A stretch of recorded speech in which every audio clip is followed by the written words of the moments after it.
साहित्य रसिकों को मेरा नमस्कार। किशोर संग कहानियों में आप सभी का स्वागत है। प्रस्तुत है मुंशी प्रेमचंद की लिखी कहानी घर जमाई। हरिधन जेठ की दोपहरी में ऊख में पानी देकर आया और बाहर बैठा रहा। घर में से धुआं उठता नजर आता था। छन छन की आवाज भी आ रही थी। उसके दोनों साले उसके बाद आए और घर में चले गए। दोनों सालों के लड़के भी आए और उसी तरह अंदर दाखिल हो गए, पर हरिधन अंदर न जा सका। इधर एक महीने से उसके साथ यहां जो बर्ताव हो रहा था, और विशेषकर कल उसे जैसी फटकार सुननी पड़ी थी, वो उसके पांव में बेड़ियां सी डाले हुए था। कल उसकी सास ने ही तो कहा था, मेरा तुमसे जी भर गया, मैं तुम्हारी जिंदगी भर का ठीका लिए बैठी हूं क्या। और सबसे बढ़कर अपनी स्त्री की निष्ठुरता ने उसके हृदय के टुकड़े टुकड़े कर दिए थे। वो बैठी ये फटकार सुनती रही, पर एक बार तो उसके मुंह से न निकला, हाँ मां, तुम क्यों इनका अपमान कर रही हो। बैठी गट गट सुनती रही। शायद मेरी दुर्गति पर खुश हो रही थी। इस घर में वो कैसे जाए? क्या फिर वही गालियां खाने, वही फटकार सुनने के लिए? और आज इस घर में जीवन के 10 साल गुजर जाने पर यह हाल हो रहा है। मैं किसी से कम काम करता हूं। दोनों साले मीठी नींद सो रहते हैं, और मैं बैलों को सानी पानी देता हूं, छांटी करता हूं। वहां सब लोग पल पल चिलम पीते हैं। मैं आंखें बंद की अपने काम में लगा रहता हूं। संध्या समय घर वाले गाने बजाने चले जाते हैं। मैं मैं खड़ी रात तक गाय भैंसे धोता रहता हूं। उसका ये पुरस्कार मिल रहा है कि कोई खाने को भी नहीं पूछता, उल्टे गालियां मिलती हैं। उसकी स्त्री घर में से डोल लेकर निकली और बोली, जरा इसे कुएं से खींच लाओ, एक बूंद पानी नहीं है। हरिधन ने डोल लिया और कुएं से पानी भर लाया। उसे जोर की भूख लगी हुई थी, समझा अब खाने को बुलाने आवेगी। मगर स्त्री डोल लेकर अंदर गई तो वहीं की हो रही। हरिधन थका मांदा क्षुधा से व्याकुल पड़ा पड़ा सो गया। सहसा उसकी स्त्री गुमानी ने आकर उसे जगाया। हरिधन ने पड़े पड़े कहा, क्या है, क्या पड़े भी न रहने देगी या और पानी चाहिए? गुमानी कटु स्वर में बोली, गुर्राते क्यों, खाने को तो बुलाने आई हूं। हरिधन ने देखा उसके दोनों साले और बड़े साले के दोनों लड़के भोजन किए चले आ रहे थे। उसके देह में आग लग गई। मेरी अब ये नौबत पहुंच गई कि इन लोगों के साथ बैठकर खा भी नहीं सकता। ये लोग मालिक हैं, मैं इनकी जूठी थाली चाटने वाला हूं। मैं इनका कुत्ता हूं जिसे खाने के बाद एक टुकड़ा रोटी डाल दी जाती है। यही वो घर है जहां आज से 10 साल पहले उसका कितना आदर सत्कार होता था। साले गुलाम बने रहते थे, सास मुंह जोते रहती थी, स्त्री पूजा करती थी। तब उसके पास रुपए थे, जायदाद थी। अब वो दरिद्र है। उसकी सारी जायदाद को इन्हीं लोगों ने कूड़ा कर दिया। अब उसे रोटियों के विलाले हैं। उसके जी में एक ज्वाला सी उठी कि इसी वक्त अंदर जाकर सास को और सालों को भिगो भिगो कर लगाए, पर जब्त करके रह गया। पड़े पड़े बोला, मुझे भूख नहीं है, आज ना खाऊंगा। गुमानी ने कहा, न खाओगे मेरी बला से? हाँ नहीं तो खाओगे तुम्हारे ही तो पेट में जाएगा, कुछ मेरे पेट में थोड़ी चला जाएगा। हरिधन का क्रोध आंसू बन गया। ये मेरी स्त्री है, जिसके लिए मैंने अपना सर्वस्व मिट्टी में मिला दिया। मुझे उल्लू बनाकर ये सब अब निकाल देना चाहते हैं। अब वो कहां जाए, क्या करे? उसकी सास आकर बोली, चलकर खा क्यों नहीं लेते जी, रूठते किस पर हो? या तुम्हारे नखरे सहने का किसी में बूता नहीं है? जो देते हो वो मत देना, और क्या करोगे? तुमसे बेटी ब्याही है, कुछ तुम्हारी जिंदगी का ठीका तो नहीं लिखा है। हरिधन ने मर्माहत होकर कहा, हाँ मां, मेरी भूल थी कि मैं यही समझ रहा था। अब मेरे पास क्या है कि तुम मेरी जिंदगी का ठीका लोगी? जब मेरे पास भी धन था तब सब कुछ आता था। अब दरिद्र हूं, तुम क्या बात पूछोगे? बूढ़ी सास भी मुंह फुलाकर भीतर चली गई। बच्चों के लिए बाप एक फालतू सी चीज, एक विलास की वस्तु है, जैसे घोड़े के लिए चने या बाबुओं के लिए मोहन भोग। मां रोटी दाल है। मोहन भोग उम्र भर न मिले तो किसका नुकसान है, मगर एक दिन रोटी दाल के दर्शन न हो तो फिर देखिए क्या हाल होता है। पिता के दर्शन कभी कभी शाम सवेरे हो जाते हैं। वो बच्चे को उछालता है, दुलारता है, कभी गोद में लेकर या उंगली पकड़कर सैर कराने ले जाता है, और बस यही उसके कर्तव्य की इति है। वो परदेश चला जाए, बच्चे को परवाह नहीं होती, लेकिन मां, मां तो बच्चे का सर्वस्व है। बालक एक मिनट के लिए भी उसका वियोग नहीं सह सकता। पिता कोई हो उसे परवाह नहीं, केवल एक उछलने कूदने वाला आदमी होना चाहिए। लेकिन माता तो अपनी ही होनी चाहिए, 16 आने अपनी। वही रूप, वही रंग, वही प्यार, वही सब कुछ। वो अगर नहीं है तो बालक के जीवन का स्रोत मानो सूख जाता है। फिर वो शिव का नंदी है, जिस पर फूल या जल चढ़ाना लाजमी नहीं, अख्तियारी है। हरिधन की माता का आज 10 साल हुए देहांत हो गया था। उस वक्त उसका विवाह हो चुका था। वो 16 साल का कुमार था। पर मां के मरते ही उसे मालूम हुआ मैं कितना निस्सहाय हूं, जैसे उस पर उसका कोई अधिकार ही न रहा हो। बहनों के विवाह हो चुके थे, भाई कोई दूसरा न था। बेचारा अकेले घर में जाते भी डरता था। मां के लिए रोता था, पर मां की परछाई से डरता था। जिस कोठरी में उसने देह त्याग किया था, उधर वो आंखें तक न उठाता। घर में एक बुआ थी, वो हरिधन का बहुत दुलार करती। हरिधन को अब दूध ज्यादा मिलता, काम भी कम करना पड़ता। बुआ बार बार पूछती, बेटा कुछ खाओगे? अब भी उसे अब ज्यादा प्यार करता। उसके लिए एक अलग से गाय मंगवा दी। कभी कभी उसे कुछ पैसे दे देता कि जैसे चाहे खर्च करे। पर इन मरहमों से वो घाव पूरा न होता था, जिसने उसकी आत्मा को आहत कर दिया था। ये दुलार और प्यार उसे बार बार मां की याद दिलाता। मां की कुड़कियों में जो मजा था, वो क्या इस दुलार में था? मां से मांग कर, लड़कर, ठुनक कर, रूठ कर लेने में जो आनंद था, वो क्या इस भिक्षादान में था? पहले वो स्वस्थ था, मांग कर खाता, लड़ लड़ कर खाता। अब वो बीमार था। अच्छे से अच्छे पदार्थ उसे दिए जाते थे, पर भूख न थी। साल भर तक वो इस दशा में रहा। फिर दुनिया बदल गई। एक नई स्त्री, जिसे लोग उसकी माता कहते थे, उसके घर में आई और देखते देखते एक काली खटा की तरह उसके संकुचित भूमंडल पर छा गई। सारी हरियाली, सारे प्रकाश पर अंधकार का पर्दा पड़ गया। हरिधन ने इस नकली मां से बात तक नहीं की, कभी उसके पास गया तक नहीं। एक दिन घर से निकला और ससुराल चला आया। बाप ने बार बार बुलाया, पर उनके जीते जी फिर उस घर में न गया। जिस दिन उसके पिता के देहांत की सूचना मिली, उसे एक प्रकार का ईर्ष्यामय हर्ष हुआ। उसकी आंखों से आंसू की एक बूंद भी न आई। इस नए संसार में आकर हरिधन को एक बार फिर मातृ स्नेह का आनंद मिला। उसकी सास ने ऋषि वरदान की भांति उसके शून्य जीवन को विभूतियों से परिपूर्ण कर दिया। मरुभूमि में हरियाली उत्पन्न हो गई। सालियों की चुहल में, सास के स्नेह में, सालों के वाक विलास में और स्त्री के प्रेम में उसके जीवन की सारी आकांक्षाएं पूरी हो गई। सास कहती, बेटा तुम इस घर को अपना ही समझो, तुम ही मेरी आंखों के तारे हो। वो उससे अपने लड़कों की, बहुओं की शिकायत करती। वो दिल में समझता था, सास जी मुझे अपने बेटों से भी ज्यादा चाहती हैं। बाप के मरते ही वो घर गया और अपने हिस्से की जायदाद को कूड़ा करके रुपयों की थैली लिए हुए आ गया। अब उसका दूना आदर सत्कार होने लगा। उसने अपनी सारी संपत्ति सास के चरणों में अर्पण करके अपने जीवन को सार्थक कर दिया।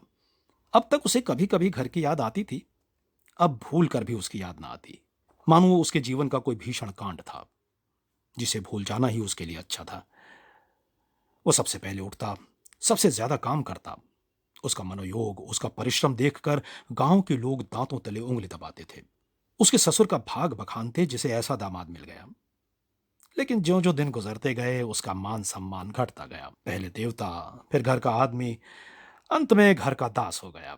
रोटियों में भी बाधा पड़ गई, अपमान होने लगा। अगर घर के लोग भूखों मरते और साथ ही उसे भी मरना पड़ता तो उसे जरा भी शिकायत ना होती। लेकिन जब देखता और लोग मूंछों पर ताव दे रहे हैं, केवल मैं ही दूध की मक्खी बना दिया गया हूं, तो उसके अंतःस्थल से एक लंबी ठंडी आह निकल आती। अभी उसकी उम्र 25 साल की ही तो थी। इतनी उम्र इस घर में कैसे गुजरेगी? और तो और उसकी स्त्री ने भी आंखें फेर ली। ये उस पर विपत्ति का सबसे क्रूर दृश्य था।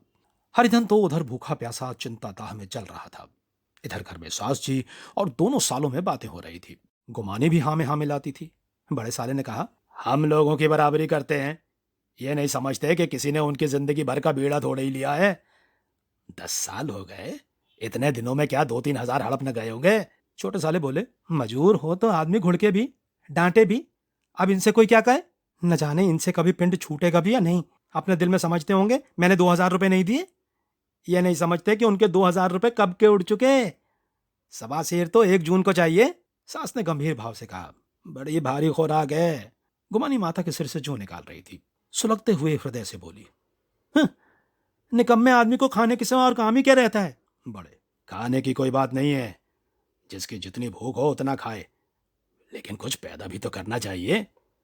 ये नहीं समझते कि पहुनाई में कितने दिन कटे हैं। छोटे, मैं तो एक दिन कह दूंगा, अब अपनी राह लीजिए, आपका कर्जा नहीं खाया है। गुमानी घर वालों की ऐसी बातें सुनकर अपने पति से द्वेष करने लगी थी। अगर वो बाहर से 4 पैसे कमा कर लाता तो इस घर में उसका कितना मान सम्मान होता। वो भी रानी बनकर रहती। न जाने क्यों कहीं बाहर जाकर कमाते उसकी नानी मरती है। गुमानी की मनोवृत्तियां अभी तक बिल्कुल बालपन की सी थीं। उसका अपना कोई घर न था। उसी घर का हित अहित उसके लिए भी प्रधान था। वो भी उन्हीं शब्दों में विचार करती, इस समस्या को उन्हीं आंखों से देखती जैसे उसके घर वाले देखते थे। सच तो 2,000 रुपए में क्या किसी को मोल ले लेंगे? 10 साल में 2,000 रुपए होते ही क्या है? 200 ही तो साल भर के हुए। क्या 2 आदमी साल भर में 200 भी ना खाएंगे? फिर कपड़े लत्ते दूध घी सभी कुछ तो है। 10 साल हो गए, एक पीतल का छल्ला भी नहीं बना। घर से निकलते तो जैसे इनके प्राण निकलते हैं। जानते हैं, जैसे पहले पूजा होती थी वैसी जन्म भर होती रहेगी। ये नहीं सोचते कि पहले और बात थी, अब और बात है।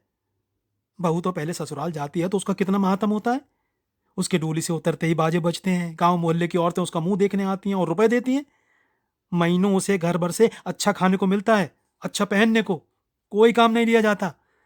लेकिन 6 महीनों के बाद उसकी कोई बात नहीं पूछता। वो घर भर की लौंडी हो जाती है। उनके घर में मेरी भी तो यही गति होती, फिर काय करो ना। जो ये कहो कि मैं तो काम करता हूं तो तुम्हारी भूल है। मजबूर की और बात है, उसे आदमी डांटता भी है, मारता भी है, जब जी चाहता है रखता है, जब चाहता है निकाल देता है, कस कर काम लेता है। ये नहीं कि जब जी में आया कुछ काम किया, जब जी में आया पढ़कर सो रहे। हरिधन अभी पड़ा अंदर ही अंदर सुलग रहा था कि दोनों साले बाहर आए और बड़े साहब बोले, भैया उठो, तीसरा पैर डर गया, कब तक सोते रहोगे, सारा खेत पड़ा हुआ है। हरिधन चट उठ बैठा और तीव्र स्वर में बोला, क्या तुम दोनों ने मुझे उल्लू समझ लिया है? दोनों साले हक्का बक्का हो गए। जिस आदमी ने कभी जबान नहीं खोली, हमेशा गुलामों की तरह हाथ बांधे हाजिर रहा, वो आज एकाएक इतना आत्माभिमानी हो जाए, ये उनको चौंका देने के लिए काफी था। कुछ जवाब न सूझा। हरिधन ने देखा इन दोनों के कदम उखड़ गए हैं, तो एक धक्का और देने की प्रबल इच्छा को न रोक सका। उसी ढंग से बोला, मेरी भी आंखें हैं, अंधा नहीं हूं, न बहरा ही हूं। छाती फाड़कर काम करूं उस पर भी कुत्ता समझा जाऊं, ऐसे गधे कहीं और होंगे। अब तो बड़े साले भी गर्म पड़े, तुम्हें किसी ने यहां बांध तो नहीं रखा है? अब की हरिधन लाजवाब हुआ, कोई बात न सोची। बड़े ने फिर उसी ढंग से कहा, अगर तुम चाहो कि जन्म भर पाहुने बने रहो और तुम्हारा वैसा ही आदर सत्कार होता रहे तो यह हमारे बस की बात नहीं है। हरिधन ने आंखें निकाल कर कहा, क्या मैं तुम लोगों से कम काम करता हूं? यह कौन कहता है?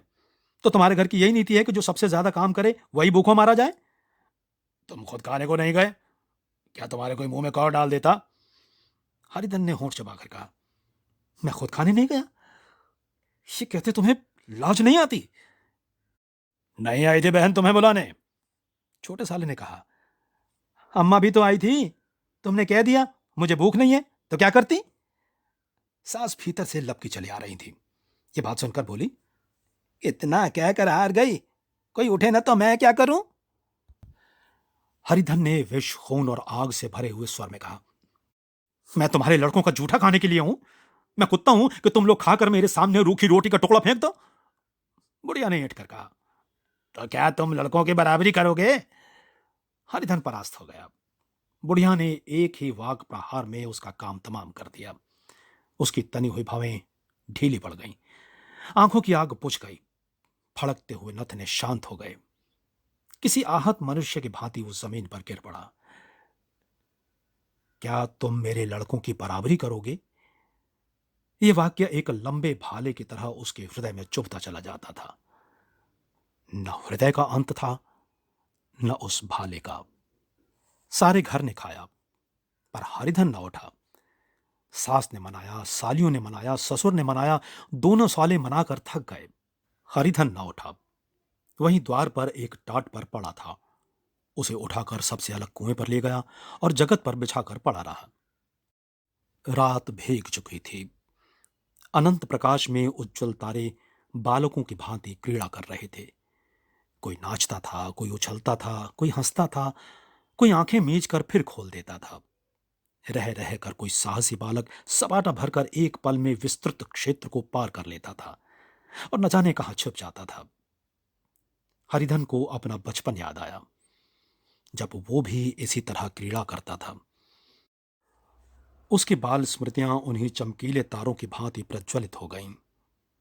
वो अपना छोटा सा घर, वो आम के बाग जहां वो केरियां चुना करता था, वो मैदान जहां वो कबड्डी खेला करता था, सब उसे याद आने लगे।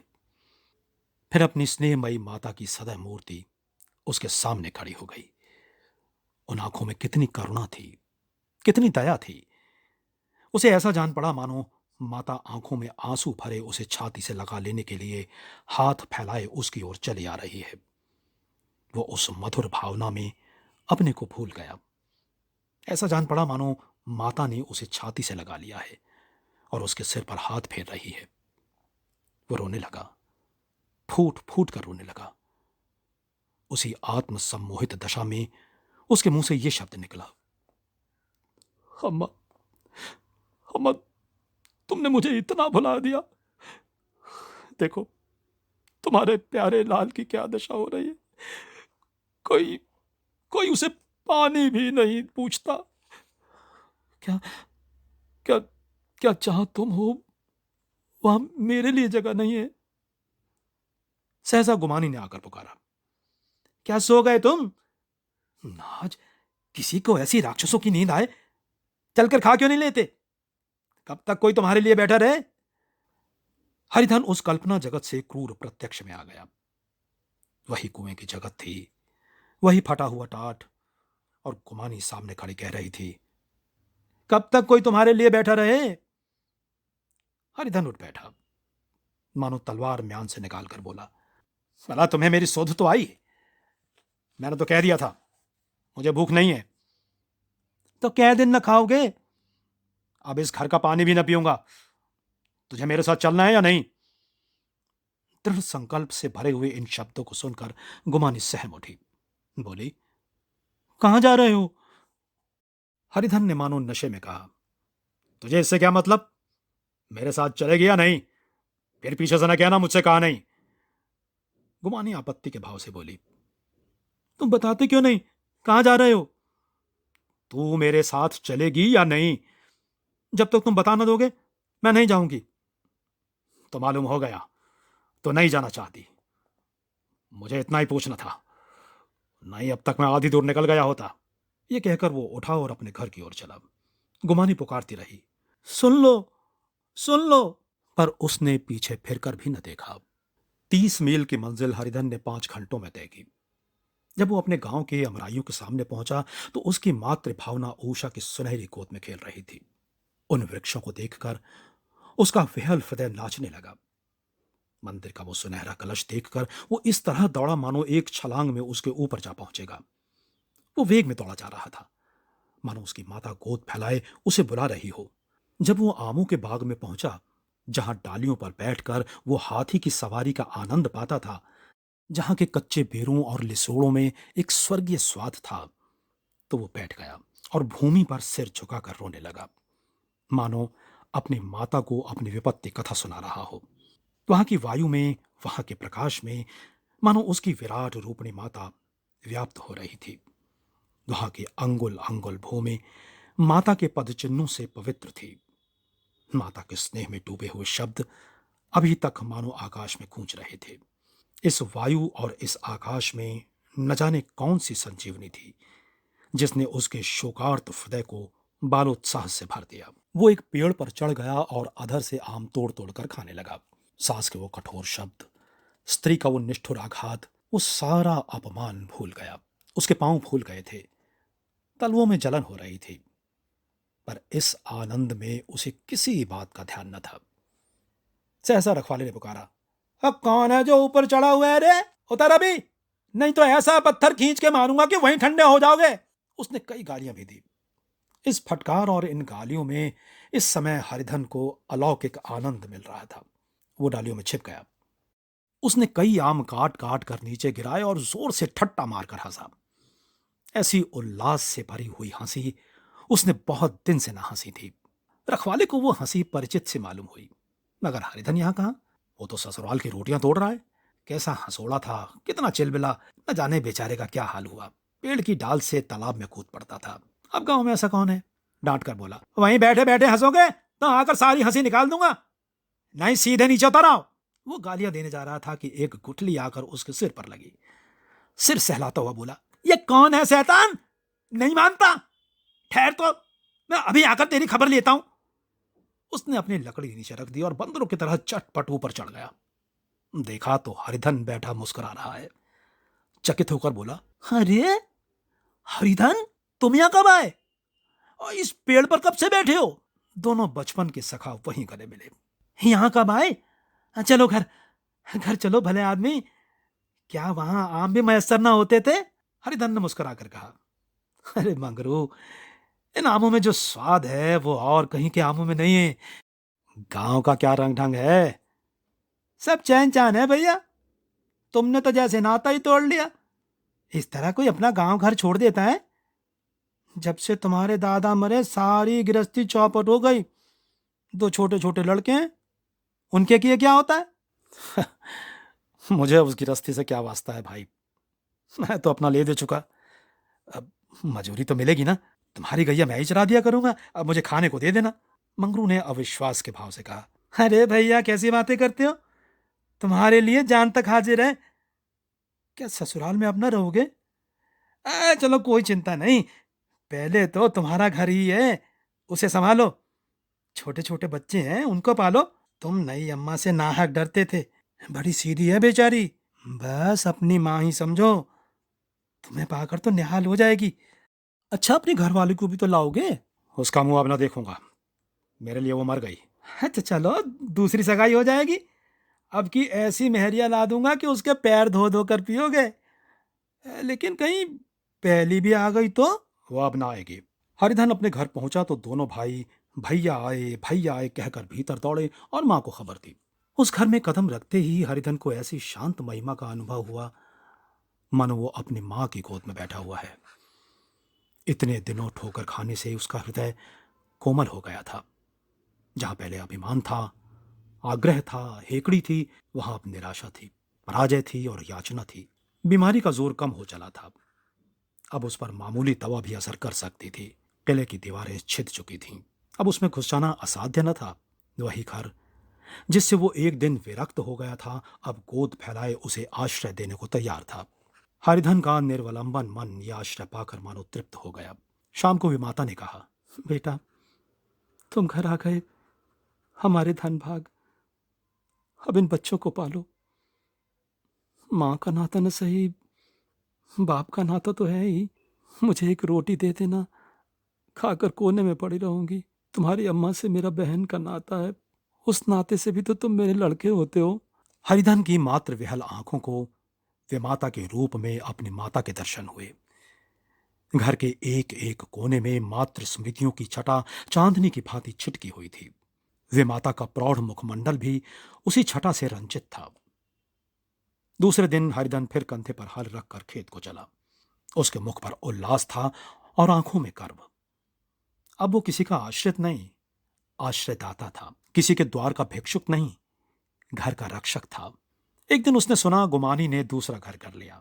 मां से बोला, तुमने सुना काकी, गुमानी ने घर कर लिया। काकी ने कहा, घर क्या कर लेगी, ठट्टा है। बिरादरी में ऐसा अंधेर, पंचायत नहीं अदालत तो है। हरिधन ने कहा, नहीं काकी, बहुत अच्छा हुआ, ला महावीर जी को लड्डू चढ़ाऊं। मैं तो डर रहा था कहीं मेरे गले ना आ पड़े। भगवान ने मेरी सुन ली।